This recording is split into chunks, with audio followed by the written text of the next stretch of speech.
여러분, 저는 생긴 것과 같이 초등학생 시절부터 상당히 개구쟁이였고 장난기가 많고 뛰어노는 것을 좋아하던 아이였습니다. 그런데 왜 키가 작다고 놀리지는 말아 주십시오.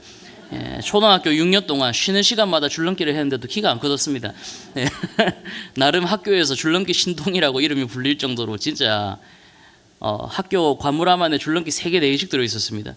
그래서 줄넘기 너무 한다고 선생님이 줄넘기 뺏어가면 또 서랍장에서 다른 줄넘기 꺼내가지고 친구들과 점심시간에 또 막 줄넘기하고 이랬었는데요. 그때 당시에는 그게 참 좋았습니다. 쉬는 시간대마다 운동장에 나아가서 때로는 술래잡기 하고 숨바꼭질하고 정글집에서 막 뛰어놀다가 넘어져가지고 이빨 한번 빠져보기도 하고 근데 그렇게 하다 보니까 많이 친해졌었습니다. 친구들하고 한두 살 위로 언니 오빠들 누나들 상관없이 참 친해지고, 때로는 이제 누나들이 이제 고무줄놀이 하는 거 보고 나도 저거 하면 할 수 있을 것 같은데 해가지고 옆에서 따라하기도 하고 그렇게 한 적도 있습니다. 그때는 그렇게 친구들과의 관계가 영원히 이어지는 줄 알았습니다. 그때까지만 해도 관계는 사라지지 않고 계속해서 인연이 이어지겠구나라고 생각을 했습니다. 하지만 중학교에 올라가고 고등학교에 올라가면서 기존의 환경과는 다른 환경으로 변하니까 기존에 정말로 친하고 헤어지면 눈물 뚝뚝 흘리던 그런 친구들도 지금 이름도 기억이 안 납니다. 잊어버리게 되고 또 새로운 인연 또 나아가면서 하다가 또 나의 상황과 환경이 변하면 또 기존에 맺게 되었던 인연들도 사라지게 되고 또 새로운 사람 또 만나게 되고 이렇게 되어가는 것입니다. 사람의 관계가, 유대가, 그리고 인연이 나의 상황과 그리고 환경에 따라 너무나 쉽게 끊어질 수 있다는 것을 어렸을 적에는 참 몰랐습니다. 지금도 저희 휴대전화 안에는 전화번호부 등록되어 있는 사람만 2,000명이 넘습니다. 근데 사역하다 보니까 많아지더라고요. 근데 2,000명이 넘는 연락처와 카카오톡 친구들이 등록이 되어 있지만 대부분 연락 안 합니다. 가끔은 이름은 알쏭달쏭 기억하는데 얼굴이 기억이 잘 안 날 때가 있습니다. 어쩌다가 한 번씩 몇 년 만에 통화하면은 그제서야 누구구나 하면서 그러한 경우가 있는 것처럼요. 여러분, 이처럼 우리의 인생은 때때로 우리의 상황에 따라, 환경에 따라, 또 나에게 찾아오는 힘겹고 어려운 일에 의해서 참으로 인간관계가 쉽게 흩어지는 것을 경험하게 됩니다. 때로는 나에게 다가오는 고난과 어려움 때문에 그 많던 친구들도 다 떠나게 되고 외로운 길을 걸어가는 순간도 있다라는 것이죠. 예기치 못한 사고나 질병, 관계의 아픔, 실패와 상실 속에서 사람의 인연이 얼마나 연약하고 부질없음을 때로는 느끼게 되었습니다. 하지만 우리가 기억해야 할 것이 있습니다. 그것이 무엇이냐면 사람은 떠나고 잊어버리고 실수하고 다툼으로 떠나갈지언정 나의 주 나의 여호와 하나님께서는 단 한순간도 나를 떠나지 않으시고 버리지 않으시고 외면하지 않으시는 분이다라는 것입니다. 사랑하는 성도 여러분, 너무 사람 믿지 마십시오. 너무 사람 의지하지 마십시오. 그렇다고 옆에 있는 사람도 보고 난 오늘부터 너를 믿지 않겠다라고 말하지는 마시고 좋은 인연으로서, 좋은 동력자로서 나아가되 내 모든 것 간이고 쓸기고 다 내어줄 정도로 믿지 않으시길 바랍니다. 때로는 사람은 상황과 환경과 나의 여건에 따라서 얼마든지 인연이 사라질 수가 있습니다. 하지만 그렇게 외로운 순간, 외로운 길이 우리 앞에 다가올 때 우리가 기억해야 할 것은 세상 모두가 나를 다 떠나고 버린다고 할지라도 나의 주 나의 여호와 하나님께서는 결단코 단 한 번도 우리를 배반하지 않으시고 떠나지 않으시고 쉬지 않으시고 눈동자와 같은 불꽃과 같은 눈으로 우리를 지켜보호하신다. 그 하나님의 사랑을 오늘 다시 한 번 더 묵상하며 나아갈 수 있는 저와 우리 모든 성도 여러분들이 되시기를 간절히 소망합니다. 오늘 말씀은 로마서 8장 말씀입니다. 특별히 8장에서도 마지막 끝에 있는 하반절의 말씀인데요. 이 말씀은 우리를 향하신 하나님의 사랑을 너무나 명확하고 분명하게 보여주고 있는 그러한 말씀입니다. 로마서는 우리가 잘 알고 있는 것처럼 사도 바울이 로마 교회에 보낸 편지로서 복음의 본질과 깊이를 정말 체계적으로 잘 담아서 기록한 서술책이지요. 특별히 1장부터 11장까지는 사람의 죄악과 그 다음에 하나님의 의와 믿음을 통한 구원, 이신칭의와 그 구원의 열매의 성화와 영화까지 구원의 전 과정을 조명하고 있습니다. 그 가운데 특별히 오늘 로마서의 8장은 복음의 정점이며 하나님의 사랑이 얼마나 견고하고 변함이 없는지를 선포하고 있는 말씀입니다. 어떤 신학자는 성경의 모든 부분이 다 불타 사라진다 하더라도 로마서 8장만이 우리에게 남아있다라고 하더라도 우리는 구원을 받는데 아무런 지장이 없을 것이다 라는 고백이 있을 정도로 로마서 8장은 복음 중에 복음이요 진주 중에 진주다라고 하는 것이죠. 오늘 예배가 끝나고 집에 돌아가셔서 주무시기 전에 이 로마서 8장을 한번 묵상해 보시길 바랍니다. 그리고 다음 한 주를 살아갈 때 하나님이 이렇게 나를 사랑하시는구나, 이렇게 나를 변함없이 지켜 보호하시는구나, 그 믿음을 붙들고 이 다음 한 주 믿음으로 승리하며 나아갈 수 있는 저와 우리 모든 성도 여러분들이 되시기를 간절히 소망합니다. 그렇다면 하나님이 우리를 향하신 하나님의 사랑이 얼마나 크고 또 하나님께서 우리에게 어떠한 은혜와 축복을 베풀어 주고 계시는지 한번 말씀을 통해서 살펴보았으면 좋겠습니다. 여러분, 우리는 어떻게 두려움과 어려운 이러한 외길 인생 가운데서도 주님의 사랑을 믿고 의지할 수 있습니까? 첫 번째로 하나님의 사랑이 우리의 구원을 확실하게 책임지고 계시기 때문입니다. 다시 한번 말씀드리겠습니다. 우리가 이 인생길 가운데 살아갈 때, 외로운 인생길, 고난의 인생길, 이 어려운 인생길을 살아갈 때 우리가 예수 그리스도의 사랑을 믿고 의지할 수 있는 이유는 하나님의 사랑이 우리의 구원을 확실하게 붙잡고 있기 때문입니다. 그것을 한번 살펴보겠습니다. 본문 31절 말씀인데요, 함께 읽어보겠습니다. 그런즉 이 일에 대하여 우리가 무슨 말 하리요? 만일 하나님이 우리를 위하시면 누가 우리를 대적하리요? 아멘. 31절 말씀에서 바울은 그런즉 이 일에 대하여 라는 말로 서두를 열고 있습니다. 이는 바울 선생이 지금까지 설명했던 로마서 1장부터 8장까지 그 모든 교리적인 내용과 하나님께서 베풀어 주신 구원의 모든 내용을 가리키고 있는 것이지요.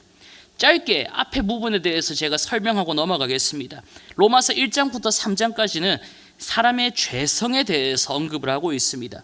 이방인이나 유대인이나 할 것 없이 모두가 다 하나님 앞에서 죄인이고 우리 모두는 죄성을 가지고 있는 인간이기 때문에 하나님 앞에 절대로 설 수 없는 전적으로 타락한 인간이다. 그것을 고백하고 있는 것이 1장부터 3장까지의 말씀입니다. 그래서 로마서 3장 10절 말씀에 보면은 의인은 없나니 하나도 없으며 라고 말하고 있고, 또 로마서 3장 23절에 보면 모든 사람이 죄를 범하였음에 하나님의 영광에 이르지 못한다. 우리가 잘 알고 있는 말씀이 나오고 있죠. 그렇기 때문에 사람은 결단코 우리의 힘으로는 구원에 이를 수 없기 때문에 이어지는 4장과 5장의 말씀에서는 하나님의 은혜로 말미암아 그분의 긍휼로 말미암아 믿음으로 얻는 하나님의 의가 나타났다라고 이야기하고 있습니다. 우리가 잘 알고 있는 이신칭의의 교리가 바로 여기서 나오는 것이죠. 1장에서 3장까지는 우리는 죄를 가지고 있는 전적으로 타락한 인간이기 때문에 하나님께로 갈 수 없지만 4장과 5장에서는 예수 그리스도라는 하나님의 의가 나타나서 그분을 믿는 자마다 누구든지 멸망하지 않고 하나님 나라의 백성으로서 살아갈 수 있다. 그 복음이 선포되는 것이 바로 4장과 5장에 대한 말씀입니다. 그리고 이어지는 6장과 7장의 말씀에서는 이렇게 믿음으로 구원을 받은 우리가, 구원받은 백성이 어떻게 거룩한 삶을 살아가야 하는가에 대해서 이야기를 하고 있는데 중요한 부분이 있습니다. 우리가 4장과 5장에서 이신칭의로 인해서 예수 그리스도를 믿음으로 말미암아 하나님의 백성이 되고 그분의 나라에 갈 수 있는 자격을 얻었음에도 불구하고 여전히 우리는 6장과 7장에서 죄 가운데 있다는 것을 고백하고 있는 것이죠. 우리는 예수님을 믿는다고 고백하지만 여전히 나의 삶은 죄 가운데 있다. 그것을 고백하는 게 6장과 7장의 내용이다라는 것입니다. 마음으로는 하나님의 법을 원하지만 그러나 우리의 육신으로는 죄의 법을 섬기고 있는 그렇게 연약한 우리의 모습을 바울이 이야기하고 있습니다. 그래서 바울은 로마서 7장 24절에 오호라 나는 공고한 사람이로다. 나는 내 마음은 하나님의 뜻을 쫓기를 원하고 있지만 내 육신은 죄의 길을 걸어가고 있는 연약한 우리의 모습을 보여주고 있다라는 것이죠. 탄식하고 안타까워합니다. 그러면 우리는 어떻게 해야 되냐 하면서 한탄해합니다. 하지만 이어지는 8장의 내용, 바로 오늘 본문이 포함된 8장의 내용으로 넘어오게 되면은 마치 풍랑이 지나가고 광명이 밝아오는 것처럼 바울은 이렇게 고백하고 있다는 겁니다. 로마서 8장 1절과 2절 말씀을 우리 한번 함께 읽어보도록 하겠습니다.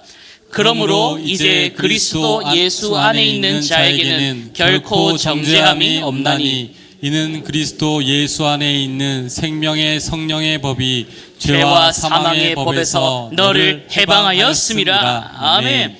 정죄함이 없다. 너는 죄가 없다. 이미 죄의 값을 치러줬다라는 겁니다. 분명 우리는 예수 그리스도를 믿음으로 말미암아 하나님의 나라에 갈 수 있게 되었지만 여전히 우리의 삶을 돌아보았을 때 내 몸은 육신의 죄를 쫓고 있다라는 것이죠. 그러한 한탄한 가운데 바울은 로마서 8장에서 걱정하지 마십시오. 예수 안에 있는 자에게는 결코 정죄함이 없습니다. 다시 한 번 더 구원의 복음을 선포하게 된다라는 것이죠. 여기서 정죄함이 없다라는 말은 이미 죄의 값을 다 치루어졌다라는 것을 의미합니다. 여러분, 왜 우리가 예수 그리스도 안에 있으면 정죄함이 없습니까? 그것은 예수 그리스도께서 이미 우리의 죄값을 뭐 하셨기 때문입니까? 다 값을 다 치루셨기 때문입니다. 십자가에 달리시고 그분의 피를 흘리시고 죽으심으로써 우리가 죽어야 할 그 죄값을 주님께서 치루셨기 때문에 이를 믿음으로 예수 그리스도 안에 있는 자들은 하나님 앞에 죄인으로서 고소당하지 않게 된다. 그것을 밝히고 있는 것이지요. 그리고 이 모든 내용을 통틀어 가지고 바울은 이 모든 내용을 통틀어서 정리해서 이렇게 선언하고 있습니다. 하나님이 우리를 위하시면 누가 우리를 대적하리요?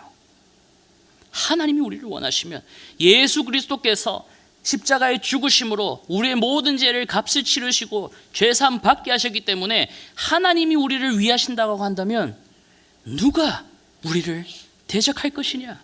이 믿음의 담대한 선포가 이어지고 있다라고 하는 것입니다. 하나님께서 이처럼 우리의 구원의 시작부터 끝까지 우리를 책임져 나아가시는데 누가 감히 하나님의 구원 안에 있는 우리를 대적하겠느냐? 담대한 믿음의 선포가 이어지고 있습니다. 사랑하는 성도 여러분, 이 믿음의 고백이 오늘 저와 우리 모두의 고백이 될 수 있기를 간절히 소망합니다. 우리가 예수 그리스도 안에 있다면, 하나님이 우리를 여전히 사랑하고 그분의 사랑 안에 우리를 가두고 있다면 세상은 그 어떤 것도 감히 우리를 하나님의 구원으로부터 떼어놓지 못합니다. 이 믿음을 붙들고 담대히 나아갈 수 있는 우리 모든 성도 여러분들이 되시기를 간절히 소망합니다. 하나님은 단지 구원의 문을 열어주시기만 한 것이 아니라 그 길의 처음과 끝 모두를 지켜주신다는 것이죠. 우리의 삶은 하나님의 주권적인 사랑 안에서 철저히 보호받고 있습니다.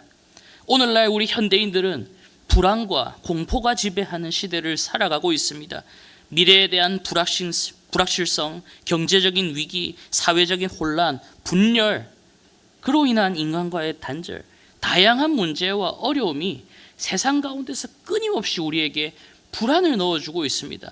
계속해서 불안을 우리 가운데 심어주고 있으니까 많은 사람들이 어떻게 해야 된다 합니까? 이 불안을 떨쳐내기 위해서 성공해야 된다, 돈 많이 벌어야 된다, 잘 돼야 된다, 잘 살아야 된다. 그래야지 내게 엄습해오는 이 불안을 내가 떨쳐낼 수 있다.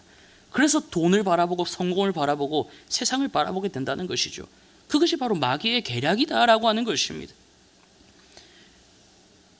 계속해서 이러한 질문을 우리 가운데 던진다라는 것이죠. 나의 인생은 정말 안전한가? 지금 내가 가는 인생은 안전한가? 다른 사람들보다 스펙이 없고 돈이 없고 흙수저고 나의 상황이 이러한데 과연 나의 미래는 안전한가? 그 불안감을 계속해서 어린아이부터 어르신들에게까지 그런 불안적인 마음을 계속해서 세상이 심어주고 있다는 것입니다. 그러나 오늘 본문에서 바울은 하나님이 우리와 함께 하시면 누가 우리를 대적하겠느냐? 이 믿음의 고백을 선포하고 있다라는 것이죠. 하나님이 나를 위한다, 이 고백이 나오고 있는 것입니다. 사랑하는 성도 여러분, 하나님이 우리를 위하십니다. 이 믿음의 고백이 있기를 소망합니다.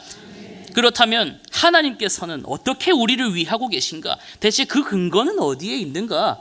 이어지는 본문 말씀에서 이야기하고 있습니다. 본문 32절 말씀을 함께 읽어보겠습니다. 자기 아들을 아끼지 아니하시고 우리 모든 사람을 위하여 내주신 이가 어찌 그 아들과 함께 모든 것을 우리에게 주시지 아니하겠느냐. 아멘. 하나님이 우리를 위하신다. 그 첫 번째 근거는 하나님께서 우리를 위해 가장 사랑하고 아끼시는 독생자 예수 그리스도를 내어주셨다라는 것입니다.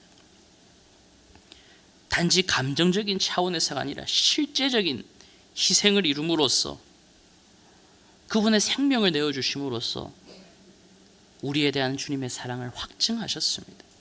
하나님의 사랑이 얼마나 크고 확실한 건지 보여주셨다라는 것이죠. 여러분, 세상에서 자기 자식보다 귀한 것이 대체 어디 있겠습니까? 어제 돌잔치에 갔다 왔습니다. 밝히지는 않겠습니다. 보면서 저도 결혼하고 싶더라고요. 네. 가장 마음이 울리는 장면이 어떤 장면이었냐면, 이제 돌잔치가 시작할 때 영상을 보여주는데, 이제 돌이니까 1년 딱 지나지 않았습니까? 그 1년 동안 엄마 아빠가 얼마나 이 아이를 사랑으로 키웠는지 그 장면이 나오는 겁니다. 아이가 움직이는 거, 기는 거, 눈 뜬 거, 침 질질 흘리는 거, 뭐 얼마나 사랑스러워 보이는지, 이 아이를 위해서는 뭐든지 다 할 수 있을 것 같아. 그게 부모님 마음이지 않겠습니까? 그런데 여러분, 그 사랑하는 아들, 그 사랑하는 자식을 남을 위해서 내어줄 수 있다면 대체 그 사랑은 얼마나 큰 사랑이겠습니까? 심지어 온 세상의 주인 되시고 만물의 주인 되시고 모든 것을 통치하시는 하나님께서 독생자 예수님을 이 죄악 덩어리인 나를 위해서 목숨으로 내어주셨다니까요. 이거보다 더 큰 사랑이 대체 어디 있겠습니까?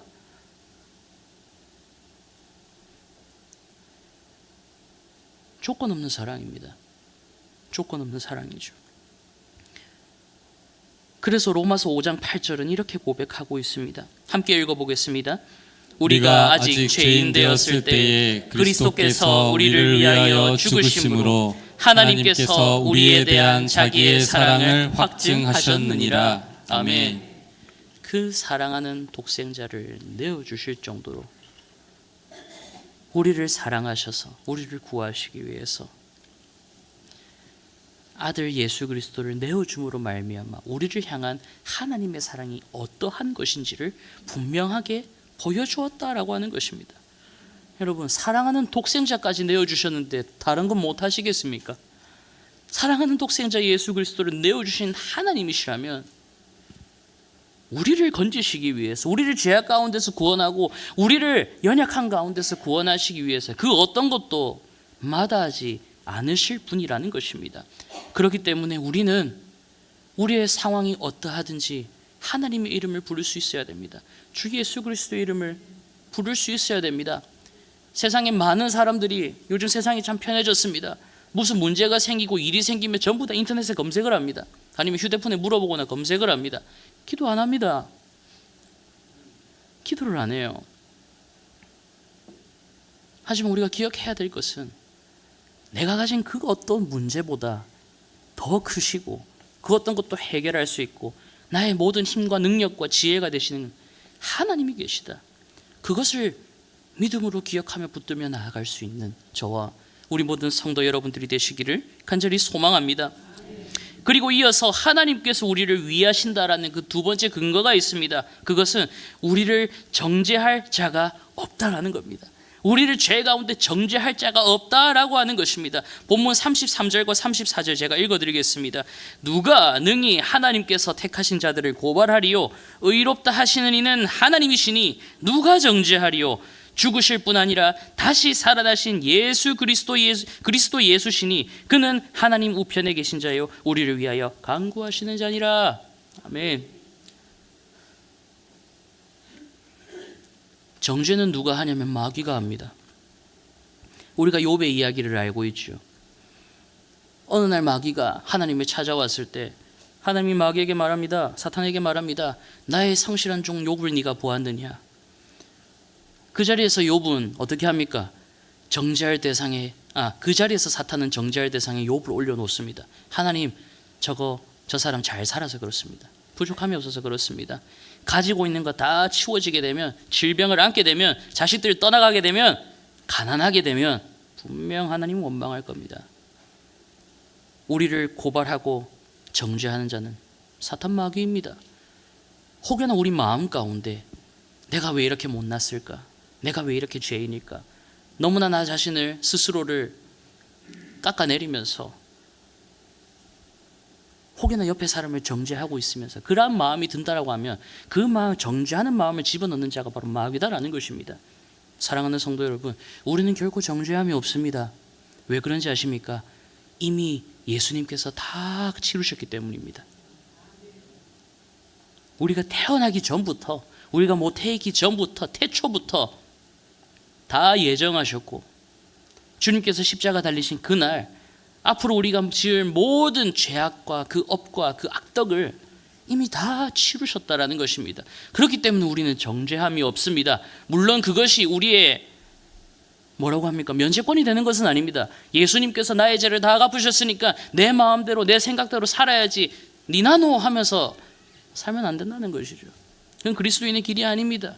다만 우리가 이 땅 가운데 살아갈 때 주님께서 내 모든 죄를 다 감당하셨으니 나는 정죄함이 없기 때문에 비록 내가 연약할지라도 하나님은 나의 연약함으로써 크신 일들을 이루시고, 비록 나는 힘이 없고 작은 자라고 할지라도 하나님은 이 작은 나를 통해서 크신 일을 감당해 나아가신다.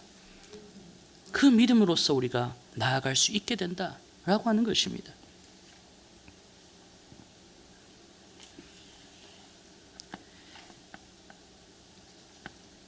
하나님은 우리를 택하셨고 그리스도는 우리를 위해서 죽으셨고 부활하셨으며 지금도 하나님 우편에서 우리를 위해 계속 중보하고 계십니다. 그러니 사랑하는 성도 여러분, 아무도 내 편이 없다라고 느껴질 때 그때에도 주님께서는 여러분을 위해서 기도하고 계십니다. 그것을 기억할 수 있으면 좋겠습니다. 심지어 나 자신조차 나를 정죄할 수 없다라는 것을 믿으며 나아갔으면 좋겠습니다. 요한복음 10장 28절과 29절에서 예수님께서는 이렇게 말씀하셨습니다. 함께 읽어보겠습니다. 내가 그들에게 영생을 주노니 영원히 멸망하지 아니할 것이요 또 그들을 내 손에서 빼앗을 자가 없느니라. 그들을 주신 내 아버지는 만물보다 크심에 아무도 아버지 손에서 빼앗을 수 없느니라. 아멘. 사랑하는 성도 여러분, 오늘 말씀은 자존감이 무너지고 불안함과 죄책감과 혐오와 분열에 빠져 있는 이 시대를 살아가는 우리에게 복음의 능력이 어떠한 것인지 분명하게 보여주고 있는 말씀입니다. 그렇기 때문에 성도 여러분, 하나님을 의롭다 하셨다면 그 누구도, 심지어 나 자신조차도 우리를 죄인이라 정죄할 수 없습니다. 비록 나의 어려운 상황과 환경 때문에 나의 믿음이 연약해지는 순간이 찾아오고 나 스스로 마음이 약해져서 스스로 자책하고 우울함과 괴로움 가운데 있다라고 할지라도 나를 향하신 하나님의 사랑과 그분의 구원의 능력을 끝까지 믿음으로 의지하며 나아갈 수 있는 우리 모든 성도 여러분들이 되시기를 간절히 소망합니다. 그렇게 하여서 다시 일어설 수 있기를 바랍니다. 다시 일어섭시다. 다시 일어섭시다. 이 악한 시대 가운데 너무나 외적으로서 공격을 받아서 위축되어 있는 한국교회 가운데 하나님 다시 일어서게 하여 주시옵소서. 그 믿음의 담대함의 근거가 오늘 본문의 말씀입니다. 하나님이 우리와 함께 하시면 누가 우리를 대적하랴. 그 믿음을 붙들고 다시금 일어나서 2025년 주께서 맡기신 믿음의 사역을 능히 감당하며 나아갈 수 있는 저와 우리 모든 성도 여러분들이 되시기를 간절히 소망합니다. 두 번째서 우리가 두려움과 어려움 속에서도 주님의 사랑을 믿을 수 있는 두 번째 이유, 그것은 그 어떠한 것도 우리를 예수 그리스도의 사랑에서 끊어낼 수 없기 때문입니다. 본문 35절 말씀입니다. 함께 읽어보겠습니다. 누가 우리를 그리스도의 사랑에서 끊으리요. 환난이나 공고나 박해나 기근이나 적신이나 위험이나 칼이랴. 아멘. 그리스도의 사랑은 우리를 위해서 십자가에서 죽으신 예수 그리스도의 사랑을 의미합니다. 그 예수님의 십자가 사랑 안에 있는 우리를 그 어떠한 것도 끊어낼 수 없다라는 고백이지요. 마귀는 틈만 있으면, 할 수만 있으면 우리를 예수님의 사랑에서 끊어놓으려고 합니다. 그렇기에 다양한 환난과 공고와 박해를 우리에게 가지고 옵니다. 환난은 외적인 요인으로 인한 물리적인 고난이라면 공고는 내적인 원인으로 인해서 발생하는 심리적인 고난에 가깝습니다. 적신은 남들 앞에서 다 발가벗겨질 정도로 완전히 자신을 내어짓고 그러한 것을 뜻하면서, 칼이라는 것은 목숨을 빼앗아가는 위협이자 고난을 의미하는 것이죠. 방금 읽었던 35절에서 언급된 7가지는 우리가 이 인생을 살아가면서 겪을 수 있는 대표적인 고난의 항목이라고 말할 수 있는 것입니다. 어떤 형태의 고난일지라도 주님의 사랑을 우리로부터 끊을 수 없다라는 것을 밝히기 위해 이러한 7가지 고난을 예시로 든 것이지요. 어떠한 고난도 우리를 주님의 사랑으로부터 끊을 수 없다. 이어서 바울은 성도가 겪게 되는 고난에 대해서 시편 44편 22절의 말씀을 인용합니다. 본문 36절 말씀인데요. 기록된 바 우리가 종일 주를 위하여 죽임을 당하게 되며 도살당할 양같이 여김을 받았나이다 함과 같으니라. 우리가 종일 주님을 위해서 일한다라고 할지라도 우리는 연약한 양과 같이, 도살당한 양과 같이 여기 세상 가운데 여겨지게 된다라는 것입니다. 그만큼 박해와 공고와 핍박이 따라온다라는 것이죠. 주님을 따르는 사람이 주님을 위해서 죽임을 당할 수도 있으며 마치 포식자의 먹잇감이 되듯이 위협을 받는 상황이 충분히 올 수가 있습니다. 심지어 주님을 위해서 목숨을 내어놓고 순교하는 상황 또한 일어날 수 있게 되는 것이죠. 10년 전 제가 사역하기 전에 아프리카에 단기 선교를 떠났을 때 선교사님을 통해서 다른 지역에, 얼마 전 다른 부족에서 복음을 전한다는 이유로 현지 목사님과 사모님이 마을 사람들에 의해서 불타 죽은 사건에 대해서 제게 이야기한 적이 있습니다. 훗날 그 영상을 접하게 된 경우도 있었는데, 마을 사람들이 목사님과 사모님을 물매로 때리면서 풀에다가 불을 붙여서 던지는 겁니다. 목사님은 하지 말라고, 난 당신들을 위해서 왔다고 얘기를 하다가 스스로도 직감을 했던 것 같습니다. 하나님, 이 사람들을 불쌍히 여겨주십시오. 주님, 이 사람들을 불쌍히 여겨주십시오. 그 자리에서 하나님의 이름을 찬양하고 끝까지 복음을 전하는 모습을 영상으로 본 적이 있습니다. 그렇다가 이런 생각이 들었습니다. 그렇다면 목사님이 죽었기 때문에 예수님이 진 것이고 마귀가 이긴 것인가? 그것은 아니다라는 것입니다. 불에 타 죽어가면서도 목사님 끝까지 마을 사람들을 위해서 기도하고 복음을 전했습니다. 주님의 사랑을 전했습니다. 그리고 5년, 6년, 7년 세월이 흘러서 이야기를 듣게 되었을 때 그 지역 가운데 교회가 세워졌다는 이야기를 들었습니다. 사랑하는 성도 여러분, 비록 주님의 복음을 위해 목숨을 잃을 수 있습니다. 하지만 순교는 하나님의 사랑으로부터 분리되는 것이 아니라 하나님의 사랑의 결과다라는 것이죠.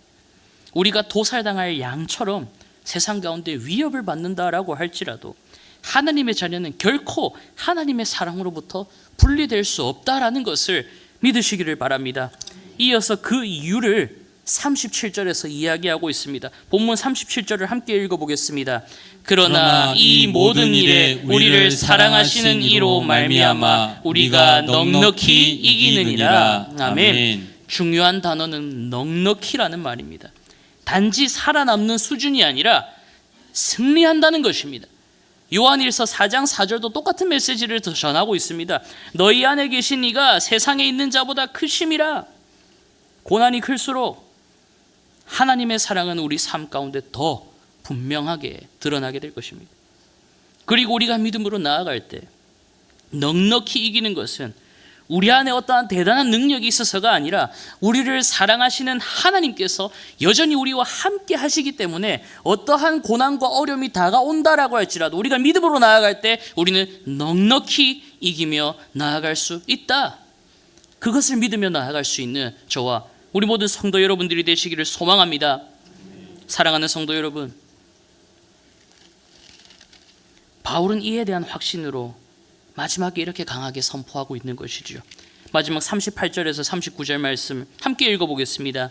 내가 확신하노니 사망이나 생명이나 천사들이나 권세자들이나 현재일이나 장래일이나 능력이나 높음이나 깊음이나 다른 어떤 피조물이라도 우리를 우리 주 그리스도 예수 안에 있는 하나님의 사랑에서 끊을 수 없으리라. 아멘. 그 어떤 것도 주님의 사랑 안에 있는 우리를 끊어낼 수 없다. 이것을 믿으며 나아가시기를 바랍니다. 말씀을 맺겠습니다. 사랑하는 성도 여러분, 우리가 오늘 나눈 로마서 8장 31절에서 39절까지의 말씀은 단순한 위로의 메시지가 아닙니다.